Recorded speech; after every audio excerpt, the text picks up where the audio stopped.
Nepal communist पार्टीले गर्छ कि हो अनि कांग्रेसमा त युवा नेताहरू यसले गर्छ कि होइन यिनीहरूले गरेन माओवादीले गर्छ कि नयाँ शक्तिले पो गर्ने हो कि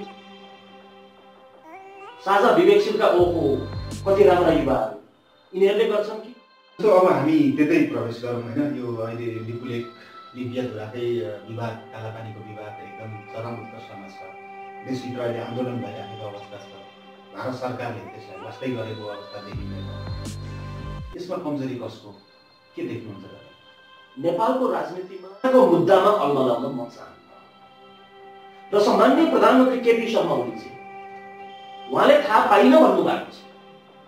बढी समय त हस्पिटलमै बस्नुहुन्छ, उहाँ कसरी थाहा होस्। उहाँले राखेको मन्त्रीहरूको गैर जिम्मेवार शब्द आइसकेपछि सरकारलाई थाहा हुने कुरा पनि भएन। तर सम्माननीय नमस्कार आदरणीय दर्शकवृन्द, आज हामीसँगको संवादमा हुनुहुन्छ दिपेन्द्र कडेल, जो तपाईहरु सामु चिरपरिचित पनि हुनुहुन्छ। तपाईहरुले कतिपयले उहाँलाई हेरिसक्नु भएको छ होला, कतिपयले हेर्न बाँकी छ भने त्यो बाँकी अनि पहिला हेरेका व्यक्तिहरूको लागि पनि उहाँलाई हामीले उपस्थित गराएका छौँ। स्वागत छ यहाँलाई। धन्यवाद पत्रकार महोदय। तपाई एउटा इन्जिनियर हुनुहुन्छ। हजुर, देशको समग्र चित्रलाई कसरी हेरिरहनु भएको छ? देशको म इन्जिनियर एउटा प्रोफेसनले हो हैन, तर नसामा राजनीति छ हैन। कोही राजनीति देखाउनु पर्छ, कोही राजनीति देखाउनु पर्दैन है। सडकमा उफ्रेर राजनीति देखिन्छ एक प्रकारले, अर्को प्रकारले राति निन्द्रा पनि लाग्दैन, त्यो पनि राजनीति हो। र नेपालकै राजनीतिको कुरा गर्दाखेरि म 2056 सालमा माओवादी उत्कर्षमा पुगेको बेला माओवादीको भातृ संगठन अखिल क्रान्तिकारीबाट चुनाव लडेको हो। प्रतिबन्धित थियो नि त्यो बेला त हैन, पार्टीले डर लागेन तर लडियो। कुन क्याम्पसमा लडियो कि जित्यो त्यो? मैले जितिन तर म सदस्यमा मैले चुनाव चाहिँ लडे। हारे तर चुनाव चाहिँ लडे। डर चाहिँ मलाई लागेन र विभिन्न समयमा मेरो नाम पनि नेपाल सरकारसम्म पुगेको थाहा पनि पाएँ मैले। त्यसपछि मेरो अध्यक्षलाई त सायद हत्या पनि गरियो जस्तो लाग्छ मलाई। तर नसामा राजनीति चाहिँ मेरो छ भन्नुपर्छ। तपाईले दुई प्रकारको राजनीति भन्नु पनि अघि, तपाईमा त्यो मध्ये कुन खालको राजनीति? हुन त त्यति बेला पनि मिडियाहरू जसरी आज देखिन्छ त्यो मिडिया त्यति बेला हुन्थ्यो भने सायद अहिले स्ट्रिटमा गएर बोलेको राजनीति भन्दा कडा नै बोल्थ्यो होला मैले पनि। जति बेला सन्ध्याकालीन भन्ने एउटा पत्रिका थियो त्यो समयको राजनीति हो। त्यति बेला मिडिया भन्ने कुराहरू हाम्रो थिएन। हामी क्याम्पस भित्र हुन्थ्यौँ र क्याम्पस भित्रको राजनीति हुन्थ्यो। र अहिले म थाप्थली क्याम्पस पढ्दा पनि राजनीतिको कामहरू गर्थेँ मैले। त्यति बेला हाम्रो माननीय गगन थापाजी तीरचन्द्रमा उठ्नुहुन्थ्यो। म त्यो बेलादेखि राजनीतिमा भएको मान्छे। अहिले पछिल्लो समयमा तपाईको राजनीतिक सक्रियता कतापट्टि छ, के छ? म जब माओवादीको चुनाव लडे त्यसपछि मलाई एउटा कुरा दिमागमा आयो, विद्यार्थी राजनीति बन्द गर्न पर्दो रहेछ भन्ने दिमागमा आयो। किनभने मैले इन्ट्रान्स टप गरेर पुचोक छिरेको, तर मलाई ब्याक पेपर लाग्न सुरु भयो। अनि यो विद्यार्थी राजनीति नेताहरूको कार्यकर्ता भएर गरिन्छ कि विद्यालयलाई सुधार्न गरिन्छ, यतातिर मेरो ध्यान गयो र मलाई थाहा भयो कि विद्यार्थी राजनीति विद्यार्थीलाई राजनीतिमा ल्याउने तर शिक्षाबाट वञ्चित गराउने, अर्थात् भोलिको दिनमा सरकारमा आएर काम गर्ने जुन क्षमता डेभलप गर्न पर्छ क्याम्पसमा त्यो कुरामा कमजोर गराउने राजनीति मैले देखेँ। त्यसबाट के हुन्छ भने जब विद्यार्थीहरूलाई विद्यालयमा राजनीति गर्न लगाइन्छ, उहाँहरू अथवा म पनि राजनीतितिर बढी जाने भए, क्लासमा टाइममा नजाने भए, पढाइमा कमजोर हुने भए। त्यहाँबाट निस्केका नेताहरू जो आज देखिन्छ हामीले सरकार, त्यहाँबाट निस्केका नेताहरू जो देखिन्छ हामीले प्रतिपक्षमा, उहाँहरू जब सरकारमा जानुहुन्छ फेल हुनुहुन्छ। यही हो फरक। तपाईको राजनीतिक निरन्तरता त्यहाँ त्यो बेलादेखि भइरहेको भए तपाईँ पनि फेल हुनुहुन्थ्यो है? यदि मैले त्यही राजनीतिलाई आधार मानेर म अगाडि बढेको भए दुई चारवटा शब्द गर्दा यो अलिक गर्छ कि जस्तो देखिन्थ्यो होला। यो अलिक टाटो बाटो चाहिँ यसले चाहिँ केही गर्ने भयो। राणाले भन्दा राजाले गर्छन् कि, प्रजा परिषदले पो गर्छ कि, नेपाल कम्युनिस्ट पार्टीले गर्छ कि, ओहो अहिले कङ्ग्रेसमा त युवा नेताहरू यसले गर्छ कि, होइन यिनीहरूले गरेन माओवादीले गर्छ कि, नयाँ शक्तिले पो गर्ने हो कि, साझा विवेकशीलका ओहो कति राम्रा युवाहरू यिनीहरूले गर्छन् कि, यही हुन्थ्यो मेरो राजनीति। तर म बाहिर गएँ, राजनीति छोडेँ र माओवादी छोड्नेको कारण म अहिले खुलाउन चाहन्न। कति राजनीतिमा बोलिन्छ, कति बोलिँदैन, समय आएपछि खुल्छ। मैले किन छोडेँ? के बाध्यता छ तपाईँलाई त्यस्तो? मलाई बाध्यता होइन, मलाई मान्छेलाई कौतूहलतामा किन राख्ने? मलाई बाध्यता छैन। म अमेरिका गएर नेपालको माओवादी के हो भन्ने कुराको विश्लेषण कुनै दिन म गर्छु। र मैले छोडेँ र मैले आफ्नो पढाइलाई कन्टिन्यू गरेँ।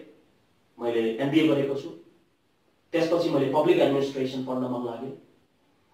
त्यो पढ्ने क्रममा नेपालको रिसर्च गर्नुपर्छ भनेर मलाई त्यहाँको लमार युनिभर्सिटीको प्रोफेसरले जब भन्नुभयो, अनि म नेपाल फर्केँ। 62-63 को आन्दोलनमा म यहाँ थिएन र यो 64 सालको संविधान सभाको निर्वाचन पछि चाहिँ म नेपालमा छु। फेरि म एकपटक बाहिर गएको थिएँ, पछि फर्केँ र नेपालको राजनीतिलाई नजिकबाट मैले निहालिराखेको छु। पछिल्लो समयमा छ नि तपाईँको चाहिँ नि अब कुनै पनि विषय चर्चामा आयो भनेपछि त्यहाँनिर चाहिँ दिपेन्द्र खडेल पनि हुन्छ, तपाईँ युट्युबमा खुबै छाइराख्नु भएको हुन्छ। यसको कारण के जस्तो लाग्छ? अब यसको कारण के हो भने वाइट बडी करप्सन, होइन?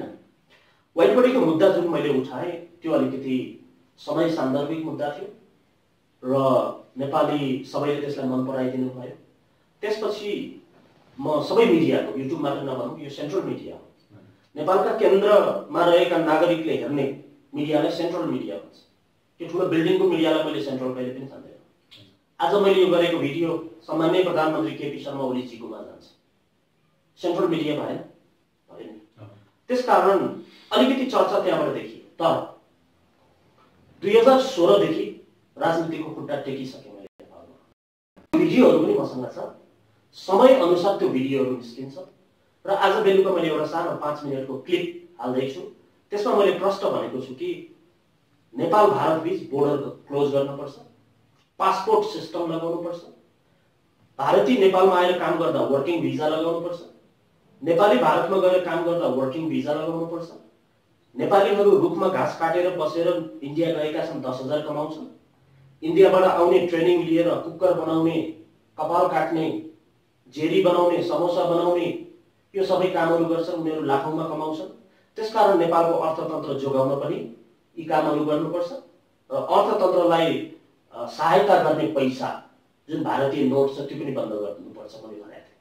तर म भन्दैछु, तर चर्चा वाइट बडी पछि आयो। त्यो घटना मैले गर्नु बाँकी छ। म अहिले दुखीमा छु, मेरो बाबा बित्नुभयो। त्यो समय अनुसार आउँछ र म हतार गर्दिनँ राजनीतिमा। जुन तपाईँले भन्नुभयो नि इन्डियासँगको सम्बन्धमा चाहिँ दुवैतिर वर्किङ भिसा, पासपोर्टको कुरा गर्दै गर्दाखेरि यो अन्तर्राष्ट्रिय कूटनीतिक जुन सम्झौताहरू भएका छन् नि, त्यो त समय लाग्छ नि त, तत्काल हुन सक्ने सम्भावना त छैन। अब एउटा कुरा चाहिँ प्रश्न हुनुपर्छ, कहिल्यै पनि देशको राजनीति गर्दा आफ्नो घर परिवारबाट पनि सुरु गर्नुपर्छ। जब आउँछ जग्गाको कुरा, होइन, अंशबन्ड भने जस्तो हो नि त, दाजुभाइको अंशबन्ड लगाउने कुरा हुन्छ। समयमा अंशबन्ड लगाउनु भयो भने हजुरको छोराले दाइको छोरासँग झगडा गर्नु पर्दैन। हजुरले समयमा अंश लगाउनु भएन भने हजुरको नातिले दाइको नातिसँग झगडा गर्नु पर्दैन। यो कुरा कसले हो त बुझ्ने भन्दा घरको प्रमुखले बुझ्ने कुरा। मेरो 2टा बच्चा भएर अंश लगाउने सिस्टम छ भने बच्चालाई थाहा नहुँदै मैले अंश लगाइदिन्छु। एउटा सद्भावको भावना त बन्छ नि। अब यही कुरालाई जोड्दाखेरि नेपाल र भारत बीचको सीमाको जुन मुद्दा छ, आज मैले आएर बोल्न पर्ने हो र, मेरो बाबाको पालामा हुनुपर्ने हो र, मेरो हजुरआमाको पालामा हुनु, त्योभन्दा पनि पहिला हुनुपर्ने। आज हामी किन भारतसँग किन यति इगो राख्न पर्ने अवस्था आयो? भारतमा नेपाली काम गरिराखेका छन्, नेपालमा भारतीय काम गरिरहेका छन्। कोही भारतीयको नेपाली श्रीमती छ, कोही नेपालीको भारतीय श्रीमती छ। कोही कम्पनीको म्यानेजर नेपाली छ, भारतीयले काम गर्छ। कोही कम्पनीको म्यानेजर भारतीय छ, नेपालीले काम गर्छ। सद्भाव त खलबली हो नि। आज अमेरिकामा झन्डा लिएर नेपालीहरू हिँडेका छन्। कोहीको रुम पार्टनर पनि इन्डियन छ। मिडल इस्टमा काम गर्नेको रुम पार्टनर पनि इन्डियन छ। यो समाजलाई खलबल्याउने र यो सद्भावलाई अझै कमजोर बनाउने काम नेपालको राजनीतिक नेताहरूले गर्नुभयो र नेपाली जनताले बुझ्न चाहिँ अब जरुरी छ। कतिपय मान्छेहरू छन् नि तपाईँको चाहिँ सिमानामा काँडे तार लगाउँ भन्नेहरू पनि छन्। अहिले राजनीतिक दलहरूमा पनि त्यो कुरा चाहिँ बहसमा आइसकेको अवस्था छ। यसले समाधान गर्दैन। अब दुईटा मुद्दा हुन्छ। एउटा मुद्दा पब्लिकमा के आयो त्यो मुद्दा हुन्छ। अर्को मुद्दा पब्लिकमा नआए पनि गर्ने कामको मुद्दा हुन्छ। यो पब्लिकमा आएर काँडे तार भन्नेलाई सम्मान गर्छु हैन। काँडे तार होस् अथवा पिलर सहितको त्यो होस् हैन, सीमालाई लक गर्दैमा समाधान हुन्छ भन्ने कुरा होइन। आफ्नो सीमा कति भन्ने कुरा पहिला गर्नु पर्यो। जहाँसम्म लिपुलेख लिम्पिया धुराको कुरा छ, काँडे तार लगाउन सम्भव छ अहिले? छैन। भारतको नक्सा बनिसकेको छ। नेपाली भूमिको नक्सा नेपाल सरकारले बनाउने किन भारतलाई बोल्नु पर्यो सर? जस्तो अब हामी त्यतै प्रवेश गरौँ हैन। यो अहिले लिपुलेख लिम्पिया धुराकै विवाद, कालापानीको विवाद एकदम चरम उत्कर्षमा छ। देशभित्र अहिले आन्दोलन भइराखेको अवस्था छ। भारत सरकारले त्यसलाई वास्तै गरेको अवस्था देखिँदैन। यसमा कमजोरी कसको के देख्नुहुन्छ तपाईँ? नेपालको राजनीतिमा राजनीति भनेको जनता हो। जनता धेरै प्रकारका जनताहरू छन्।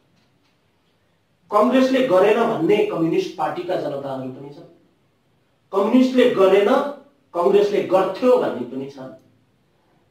राजावादीले राजाले गर्छ यो देश भन्ने पनि छन्।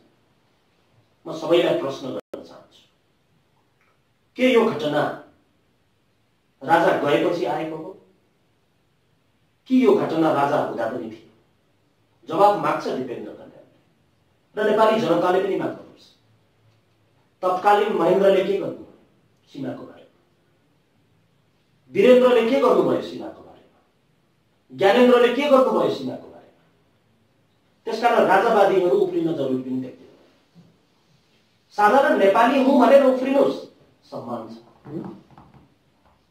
राजावादी भनेर उफ्रिनु मलाई चाहिँ त्यति ठिक लाग्दैन। राजावादीहरूले भन्दैछु यो कुरा आउँदाखेरि म भन्दैछु कांग्रेसले गर्थ्यो कि भन्ने कांग्रेसका कार्यकर्तालाई पनि म प्रश्न गर्न चाहन्छु। गिरिजा प्रसाद कोइराला हुँदा के भयो? शेरबहादुर देउवाजीले 4 पटक 5 पटक प्रधानमन्त्री हुँदा के भयो? अब माओवादीको कार्यकर्ताहरू हामीले होइन कि एमाले गर्छ कि भन्नेलाई पनि म भन्न चाहन्छु। 10 वर्ष जनयुद्ध गर्दा सीमा देखिएन। गाउँ गाउँमा गर्दाखेरि सीमामा पुग्न सकिएन। लिम्पुवा धुरा कहाँ हो थाहा छैन। कुन देशको राजनीति गर्न बसेको यहाँ? नेपाल कम्युनिस्ट पार्टी अब फेरि एमाले। उहाँको सरकारको बेला कसले के गर्यो? मनमोहनको आधारमा भोट मागिन्छ नि आज। बीपीको आधारमा भोट मागिन्छ नि आज। गिरिजाको आधारमा भोट मागिन्छ नि आज। संविधान नेपाली कांग्रेसको नेतृत्वमा बनाएको, लिम्पिया धुरा छुटाएर बनाएको संविधान किन? त्यो संविधान मान्ने हो अब नेपालीले?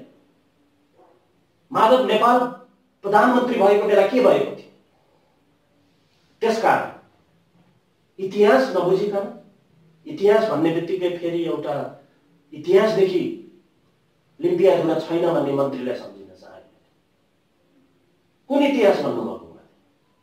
नेकपाको इतिहासबाट छैन भने हो कि आफ्नो राजनीतिक इतिहासबाट लिम्पिया धुरा छैन भनेको हो कि नेपालको इतिहास भनेको? त्यसकारण कुनै पनि राजनीतिक दल 2007 पछिका राजावादी लगाए अब जनतालाई जवाब दिनुपर्ने दिन आएको छ र नेपाली जनताले यो कुरा बुझ्न पनि जरुरी छ। तपाईको चाहिँ अघि र कुरा गर्दै हुनुहुन्छ। सबैको देखियो।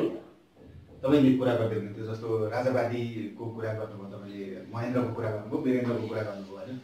उहाँहरूले के गर्नुभयो, ज्ञानेन्द्रले के गर्नुभयो भन्ने कुरा भन्दाखेरि हामीले तपाईँभन्दा अलि अगाडि मात्रै एकजना राजावादी व्यक्तिसँग हामी छलफल यसरी नै गरेको थियौँ।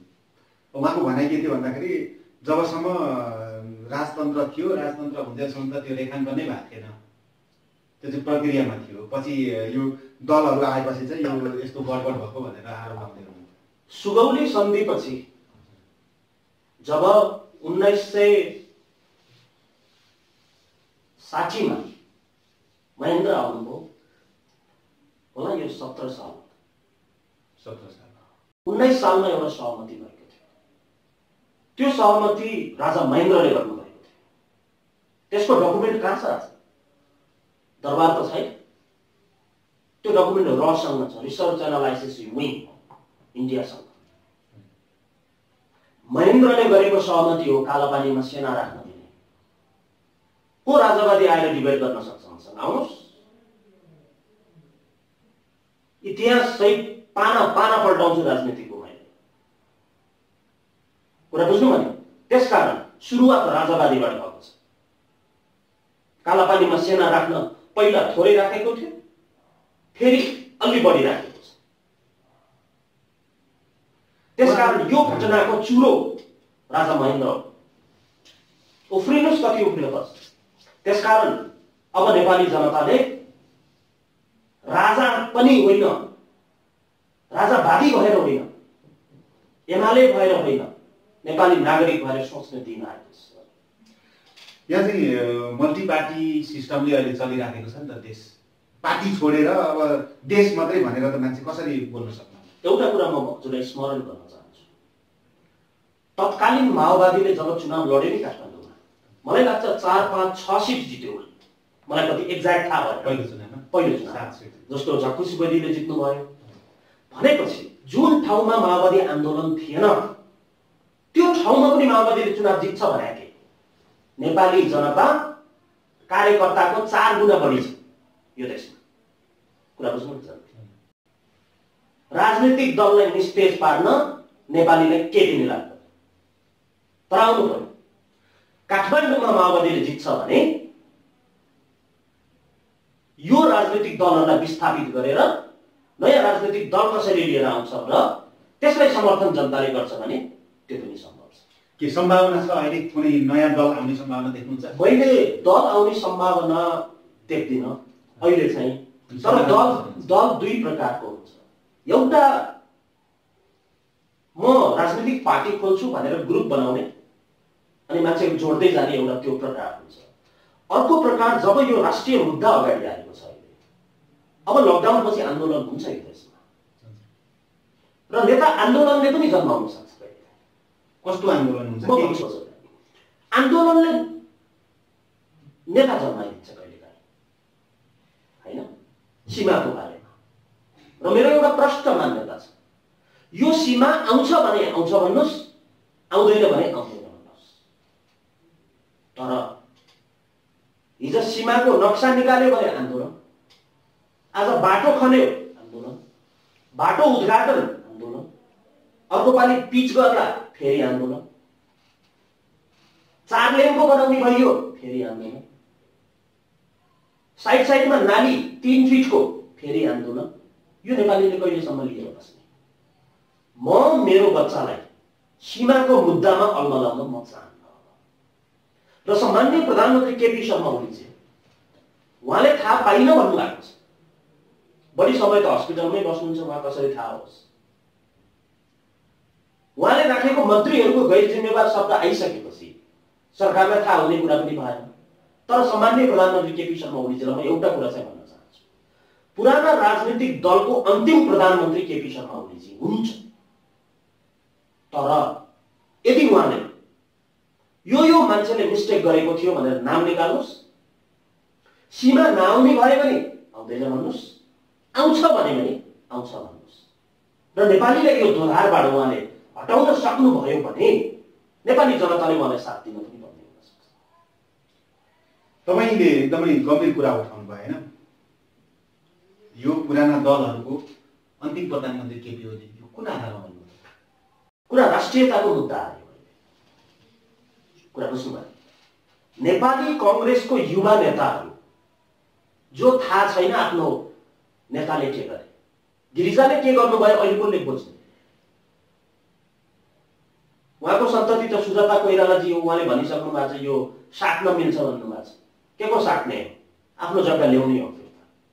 साट्ने र नसाट्ने नेपाली जनताले गर्ने हो।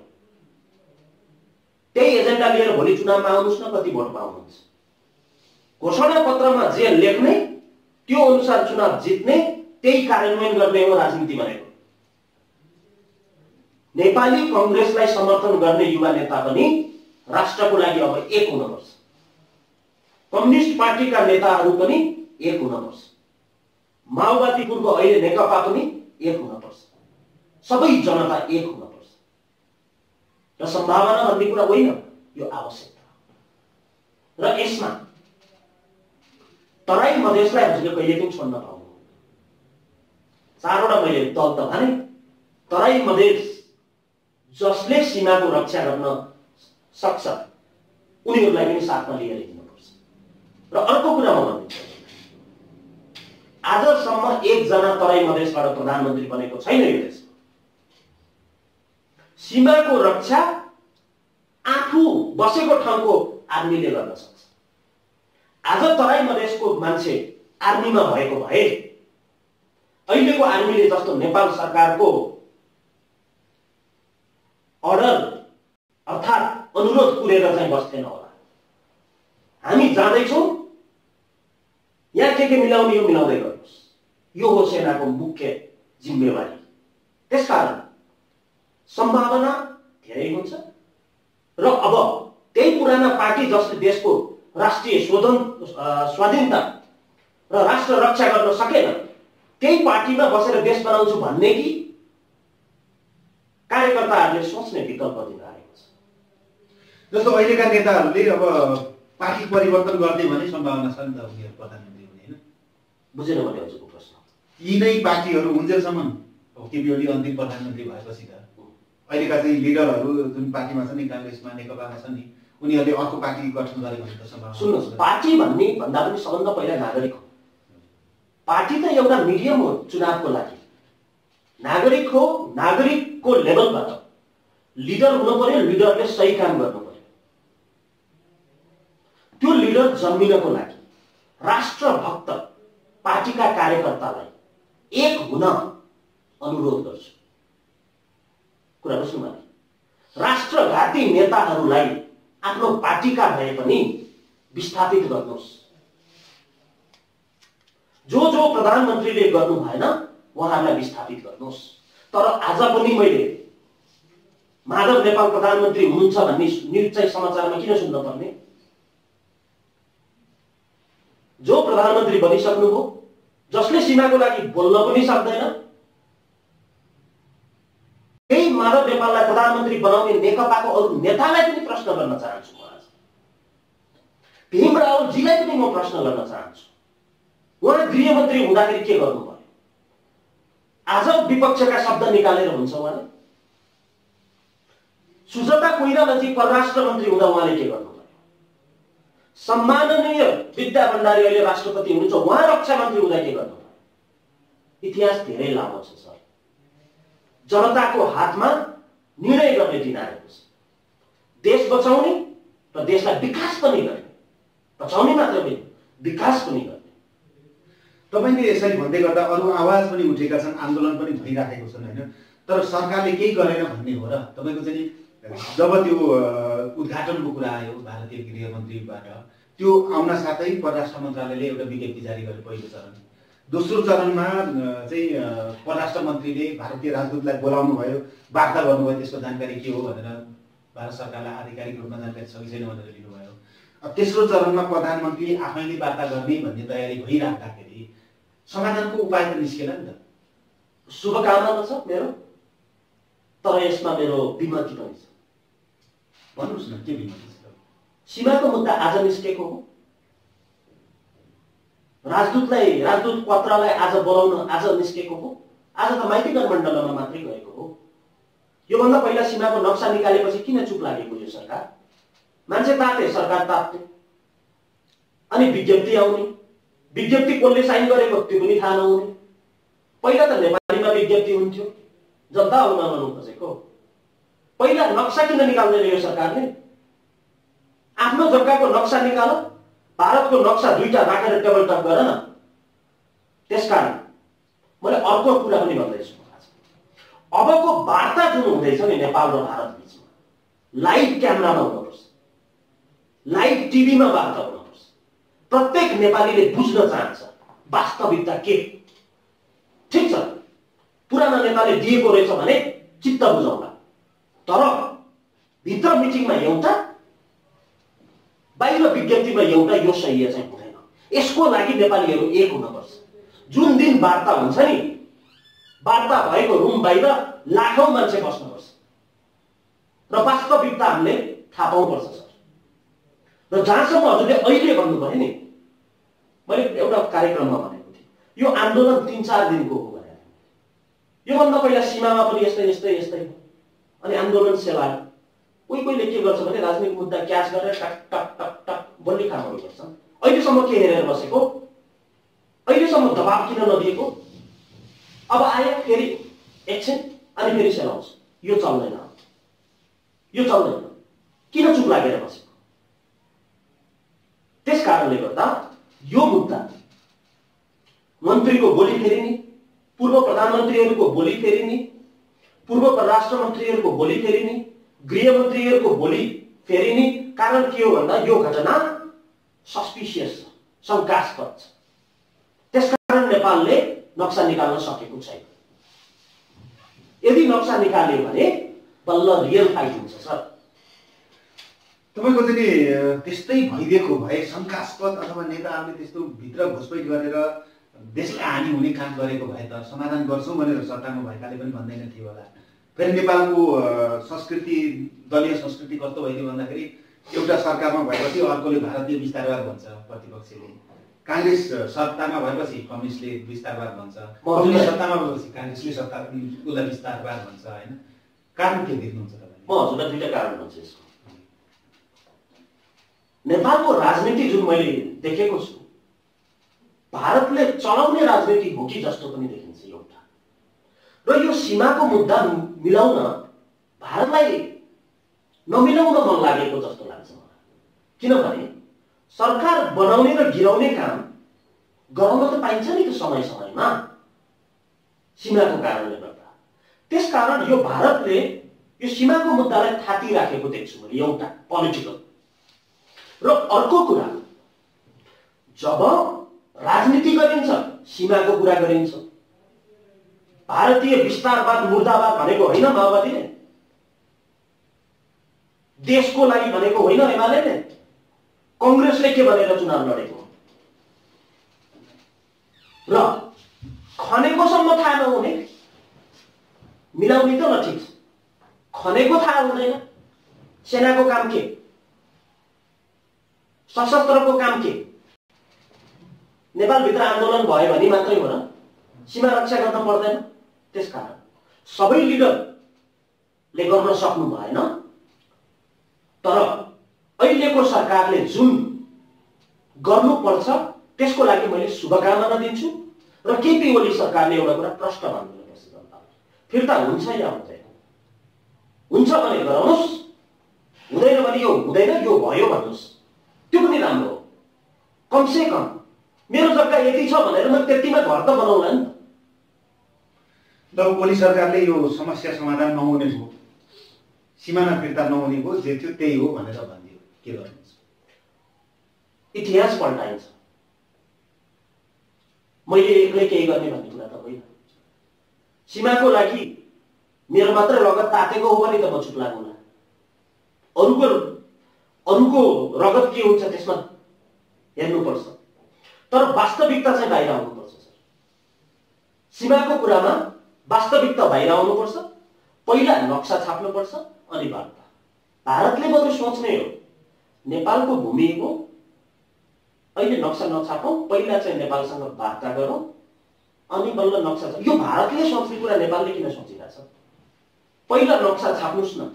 बरु मैले भन्ने गरेको छु मिडियामा, एक आना जग्गा छोडेर नक्सा छाप्नुस् सीमा। एक आना हिँड्नुस् भने उता आर्मी हुन्छ, यता आर्मी हुन्छ। आर्मी बीचमा कहिलेकाहीँ चिया खान मन लाग्छ र त्यो चिया पसल चलाउने नरेन्द्र मोदीलाई पनि दिन सकिन्छ। कुरा बुझ्नु भने कुरा देशको हो, कुरा सीमाको हो।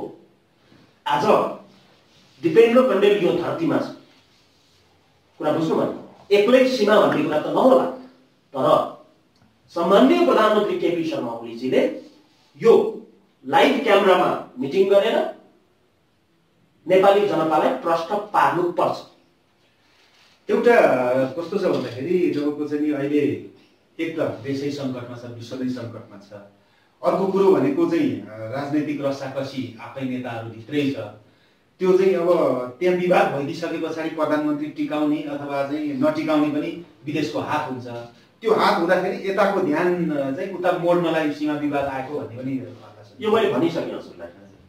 मैले हजुरलाई भनिसकेँ, एउटा कारण मैले भनिसकेँ। नेपालको सीमाको कारण देखाएर, नाकाबन्दीको कारण देखाएर सत्तालाई अप एन्ड डाउन गराउने हिस्ट्री चाहिँ पढ्न पाउँछु मैले पनि। अहिलेको पनि यही हो। ओली सरकार ढाल्न खेलेको गेम हो, ठिक छ। तर नेपाली जनता यदि सम्माननीय प्रधानमन्त्री केपी शर्मा ओलीजीलाई राष्ट्रवादीको छवि जुन देखेका छौँ नि हामीले, अहिले पनि देख्नु भएको छ। सुन्नुहोस्, म देखेको छु, मैले देखेको छु। उहाँले यदि नेतृत्व लिएर, उहाँको कार्यकालमा सीमा गएको त होइन, त्यसकारण पूर्व प्रधानमन्त्रीहरूले उहाँलाई ट्विट गर्ने, फेसबुकमा लेख्ने, नबुझ्ने त होला, बुझ्नेले चाहिँ त्यो मान्दैन। आफू प्रधानमन्त्री हुँदा के गरियो त्यो कुरा पनि विश्लेषण गरिन्छ र सम्माननीय प्रधानमन्त्री केपी शर्मा ओली मात्रै त्यो नेता हो जोबाट यो समाधान हुन्छ भन्ने कुरा दिपेन्द्र कण्डेलले पुरा आशा राखेको छ। यदि उहाँले गर्नुहुन्छ भने एमाले मात्र होइन, नेकपा मात्र होइन, प्रत्येक पार्टीका कार्यकर्ता यदि उहाँहरू राष्ट्रभक्त हुनु भने, दलभक्त हुनु भने त थाहा छैन, राष्ट्रभक्त हुनु भने सम्माननीय प्रधानमन्त्री केपी शर्मा ओलीलाई साथ पनि दिनुपर्छ। तपाईँको चाहिँ अहिले सरकारले सुन्नको लागि जनताले आवाज निकाल्न पर्ने, अब जनताको पनि आवाज नसुनेपछि जनताहरू न्यायालय जानुपर्ने कतिपय अवस्थाहरू हुन्छन्। अदालतले सोध्छ यो के हो, जवाब दियो, त्यसपछि यो गर, त्यो कार्यान्वयन हुँदैन। यही सीमाको विवाद पनि त गत कार्तिक 27 गते तपाईँको चाहिँ नि 76 साल कार्तिक 27 गते परमादेशको लागि रिट दायर भएको। सर्वोच्चले पनि केही अहिलेसम्म परमादेशको लागि आदेश जारी गरेको छैन। भनेपछि कार्यपालिका न्यायपालिका सबै मिलेको त देखिन्छ नि, होइन? मैले एउटा पेपर हजुरलाई देखाउन खोजिरहेको छु। हजुरको एकदमै मलाई त्यो प्रश्न मन पर्यो। त्यो कुरा के हो भने अहिले देख्नु भएको छ नि रिट हाल्यो भनेर, गत कार्तिक 27 गते नै हालेको छ। अहिले पनि रिट हालेको, 2 दिन अगाडि पनि हालेको छ। त्यहाँबाट निर्णय आइसकेको छ सीमा हाम्रो भनेर, त्योभन्दा यतापट्टि, तर त्यो कार्यान्वयन भएको छैन, तर कार्यान्वयन हुँदैन। यो किन हुँदैन भन्दा सबैभन्दा ठुलो राजनीति हो भन्ने मानिन्छ यहाँको नेताहरूले। हामीले जे चाहे त्यही गर्ने, जुडिसियरीको निर्णय पनि नमान्ने, व्यवस्थापिकाको निर्णय पनि धेरै नमान्ने, सरकारको निर्णय गर्ने। यो परिपाटीले गर्दा आज यो दिन आएको चाहिँ प्रश्न देखिन्छ। हजुरको कुरामा म 100% सहमत छु। सर्वोच्च अदालतको कुनै पनि निर्णयलाई नेपाल सरकारले मानेर अगाडि बढ्छ जस्तो मलाई लाग्दैन। एउटा उत्तर कारण एउटा के दिन्छु भने अहिले नेपाली बाहिर मरिराखेका छन्, बसिराखेका छन्, खान नपाइराखेका छन्, नेपाल आउन चाहिराखेको छ, सीमामा अल्पत्र भएको छ। सर्वोच्चले आदेश दियो कि दिएन, तर कार्यान्वयन भएन। दुबईले भनेको छ युएईले हामी हजुरहरूको नागरिकलाई प्लेनमा राखेर नेपाल पठाइदिन्छौँ, तर सुनेको छैन। मिडल इस्टका कम्पनीहरूले भनेका छन् कि हामी प्लेनमा पठाइदिन्छौँ, सुनेको छैन। त्यसकारण यसरी नसुन्दाखेरि नागरिकको आवाजहरू आज यो दिन देख्न पर्यो। 100 वर्ष पुरानो, 200 वर्ष पुरानो मुद्दा आज देख्न पर्यो। कति झगडा गरेर बस्ने हो? भोलिको दिनमा हजुर अगाडि आउनु पर्ला, हजुरको छोरा अगाडि आउनु पर्ला, हैन? इन्डियासँग त एउटा राम्रो वातावरण पो सिर्जना गर्ने हो। त सद्भाव राम्रो पो राख्ने हो त यो त भोलिको दिनमा त एकदमै क्रास हुने सम्भावना पो देखिन्छ त म इन्डिया गएर काम गर्दाखेरि यो नेपाली हो भन्न अब यो इन्डियाको मान्छे होला त यो त हजुरको राष्ट्रियताको मुद्दामा जब लडाइँ हुन्छ नि यो त वारमा परिणत हुन सक्छ भोलि त फाइट हुन सक्छ इन्डियन पनि मर्छ नेपाली पनि मर्छ यसलाई अविलम्ब सल्भ गरेन यो सरकारले सल्भ गर्नुपर्छ शुभकामना दिउँ अहिलेलाई गरेन भनेको विश्लेषण अहिले नगरौँ जस्तो यो सरकार बदलियो भने अर्को कुनै नेताको नेतृत्वमा सरकार बनेपछि हुन सक्ला नि नेपालमा कुनै पनि मैले योभन्दा पहिलाको इन्टरभ्यूमा भनेको थिएँ नेकपाको अन्तिम विकल्प भनेको केपी शर्मा ओली हो नेकपाको प्रधानमन्त्री अरू बन्दैनन् मैले मेरो विश्लेषण अन्तिम विकल्प झलनाथजीलाई पनि हामीले हेऱ्यौँ नि माधवजीको 19 महिने कार्यकाल हामीले हेरेनौँ 19 महिने हङ पालेन प्रधानमन्त्री पनि सेलेक्ट गर्न नसक्ने पार्लियामेन्ट हेरेन हामीले बाबुरामजीको हामीले हेरेन पुष्पकमल दाहालजीको 2 पटक मैले हेरेको छैन शेरबहादुरजीको हेरेको छैन अरू युवा नेताहरू आउँछन् र उहाँहरूले गरेको कामको आधारमा जनताले उहाँहरूलाई सेलेक्ट गर्छ पनि गर्छ तर पुराना नेताहरूलाई अब जनताले अगाडि सार्छ जस्तो मलाई चाहिँ लाग्छ वामदेव गौतमको चर्चा छ उहाँ चुनाव हारेको कसरी आउन सक्नुहुन्छ डेमोक्रेसी भनेको के हो गेम खेल्ने राजनीति हो यस्तै यस्तै गर्दाखेरि राणा शासन ढल्यो 2007 साल भयो 17 सालमा पञ्चायत भयो 36 मा जनमत संग्रह के भयो 46 भयो आन्दोलन 52-53 भयो 62-63 भयो हैन 72-73 हुँदैन भन्ने कुरा हजुरले कसरी भन्न सक्नुहुन्छ 72-73 अब हामी अन्तिममा छौँ हैन यो लकडाउन पछिको देशको अवस्थालाई कसरी हेर्नु आर्थिक अवस्था योभन्दा पहिला मैले एउटा भनेको थिएँ पुष मसान्तसम्म त नेपालीले किस्ता तिर्न पनि सक्दैन पुष मसान्तसम्म नेपालीले बैंकको किस्ता तिर्न पनि सक्दैन कुरा बुझ्नु भने आर्थिक रूपमा नेपाल होइन विश्व नै धराशायी भएको छ र नेपाल अझै बढी भएको छ किनभने हामीले 1 महिनाको तलब लिएर अर्को महिना खाने मान्छे हो घरबाट 1 महिनाको तिर्ने मान्छे हो धेरै जसो मान्छे नेपालमा भाडामा बस्छन् त्यो किन बस्छन् घर नभएर होइन विश्वमा सबभन्दा बढी घर भएको जनतामा नेपाली पर्छ तर सबभन्दा बढी घर भाडामा बस्ने पनि नेपाली पर्छ किनभने म स्याङ्जाको छु काठमाडौँमा केही होला भनेर आउनु पर्यो भाडामा बस्नु पर्यो घर त छ नि त हजुर यहाँ भाडामा बस्नुहुन्छ होला घर त छ नि त्यसमा हामी भाडामा बस्ने मान्छे हो र नेपालको अर्थतन्त्रको विश्लेषण गर्ने समय आउँछ त्यो हामी गरिन्छ अहिलेको प्राथमिकता भनेको सीमाको हो त्योभन्दा पहिलाको प्राथमिकता एउटा छ विदेशमा भएका नेपालीलाई नेपालमा राम्रोसँग ल्याएर व्यवस्थापन गर्ने पहिलो चुनौती हो सीमाको कुरा त्यसपछि कतिपय मान्छेहरूले भनेका छन् नि त यो लकडाउन जब सकिन्छ त्यस पछाडि चाहिँ सरकार ढाल्ने आन्दोलन सुरु हुन्छ त्यो सम्भावना मैले देख्दिनँ त्यो सम्भावना सरकार ढाल्ने आन्दोलन मैले चाहिँ देख्दिनँ त्यो लेभलमा हामी हुनु हुँदैन किनभने यो सरकारबाट अपेक्षा नगरेकालाई त्यो शब्द बोल्ने कुरा हो म चाहिँ यो सरकार हुने बेलासम्म यही सरकारबाट अपेक्षा गर्छु केपी ओलीप्रति आशावादी हुनुहुन्छ म हुनुपर्छ सबै नागरिक सबैजना हुनुपर्छ उहाँलाई समर्थन गर्नुपर्छ कुरा राष्ट्रको आयो नि त सीमाको कुरा आयो नि त यसमा कङ्ग्रेस र माओवादी धार अथवा मधेस भन्ने कुरा त होइन नि त यो त राष्ट्रको कुरा हो यसमा को एमाले को कङ्ग्रेस भन्ने कुरा भएन नि हामी नेपाली जनताले प्रधानमन्त्रीलाई समर्थन गरौँ उहाँले गर्नु भएन भने बहिर्गमन त उहाँको पक्का छ तर पहिलाको भन्दा फरक यसपालि तालीको ठाउँमा गाली हुन्छ केपी ओलीलाई त्यसकारण त्यो लेभलमा हामी जाँदैनौँ सबै नेताले सबै जनताले राष्ट्रको मुद्दाको लागि सामान्य प्रधानमन्त्री केपी शर्मा ओलीजीलाई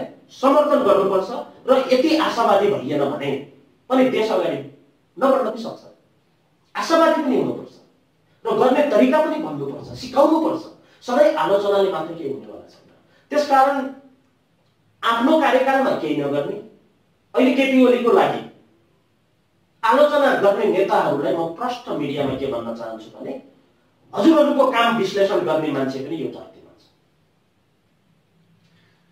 सरकारले गरेको काम चित्त बुझेन जनता खुसी छैनन् सरकारको शैली राम्रो भएन पनि भन्ने अनि बसिराख भने किन डेमोक्रेसी हो डेमोक्रेसी भनेको चुनावसम्म त वेट गर्नु पर्ला सडकमा आन्दोलन गर्दा मान्छेको हत्या पनि हुन सक्छ मान्छे मर्ने कुराहरू होला विश्लेषण त गर्नु पर्यो नि।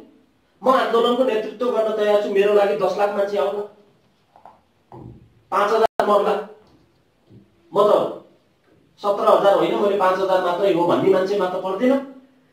एकजना पनि मेरो लागि राम्रो होला, 100 मा 1 मर्नु नम्बर होला, तर एकजनाको लागि त त्यो 100 नै हो नि। त्यसकारण मान्छे मर्नेतिर लान मैले त्यति राम्रो लाग्दैन। आन्दोलन भनेको चुनावले डेमोक्रेसीमा त्यो कुरा गर्न चाहिँ पाइन्छ। समयको लागि धन्यवाद। Thank you.